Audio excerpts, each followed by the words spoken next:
Well, g'day guys, Matt here from Blackpearl Charters. I thought I'd start doing a little video series on how we do things on Blackpearl, just the basic stuff, and what leads us to success in catching all the fish we do catch. Starting with our gear, well, I use Shimano. I use the Shimano Telecas, I use 10s and I use 12s for our snapper fishing. When I say snapper fishing, I mean basically our inshore fishing. So this set here, Shimano 12, our Excitus Pro rod, that will cater for 80%, maybe even 85% of the fishing we do. The beauty about using good quality gear is, yes, you got to pay for them at the beginning, but this will last you a lifetime, and this will also handle anything you throw at it. It'll wind in your snapper and your Cherokee and your trevally, all the basic inshore species, a breeze basically. But if you get a 30k kingy, you get a big snapper jump on, you will handle it.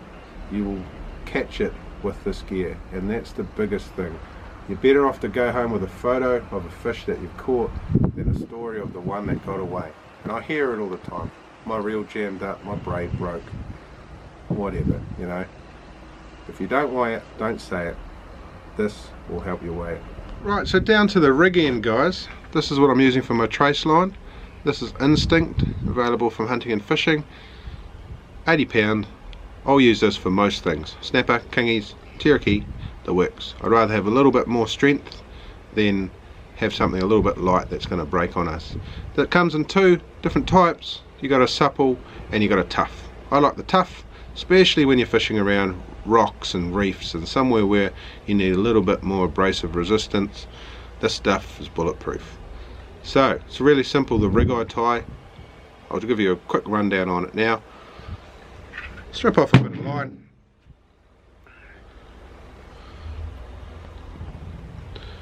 and what we're going to do is just tie a simple loop in the end of our trace, and all that is you double over your line, little granny knot,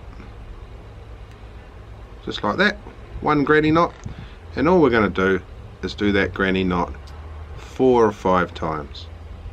So back through the hole again, 2, 3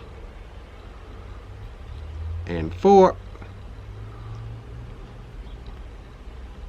and then pull it up tight. A little bit of a lick always goes a long way. Pull it up tight, and that's created a beautiful knot that is 100%. Your trace line will break before this will break. It's a great knot. So that's a little loop, and that's the loop we're going to put through our snap swivel on the end of our rod. Trim off our end. Take a little bit more, and now for our hook we're going to tie the same thing but a bit longer. 1, 2, 3, 4. Pull up tight, a little lick, and there we go. And that is the loop that we're going to put our hook on. That can be whatever length you like. Sometimes a longer loop is better if there's more tide, or if you're fishing for gurnard and things like that that are lower on the bottom, a longer loop can be quite beneficial. The main reason I like this knot is this knot won't fail you. This knot's 100%. When you hook a fish, it's pulling in a direct line. When you try to drop a loop, it actually tries to pull the knot apart, whereas this will only ever try and pull the knot tighter. So then we come to our end, give it a little pinch. Now we're rolling with these BKK circle hooks. These are the 6-bar super slides. They're awesome, I've got to admit. These are a very good hook. They seem to hook everything right in the corner of the mouth, and I'm sure our hookup rate's doubled. Less bites and more just benders with the fish on there. They're really good. I can't say how good they are. But the way we attach these is traditionally with a circle hook, you go through the top. This hasn't changed. Go through the front of the guide, or the front of the eye, just like that. Put your hook through the loop and pull it tight. That way it's sitting beautifully like a little twig. Fish comes along and it wants to roll into the corner of his mouth, and that's how we attach our hook. Now, I quite often only use one hook. I believe you'll catch more fish with one hook, and like I said before, that knot is only really designed for one hook, and it will be solid and will not fail you. Then we come down to our other end where we're going to attach our sinker, and the loop I do here, really simple, just a single granny knot. A single granny knot, pulled up tight, and then trim it off. And that we loop our sinker on just the way we've looped our hook on.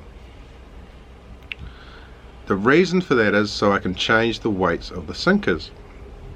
When the tide runs too fast, I can put a bigger sinker on.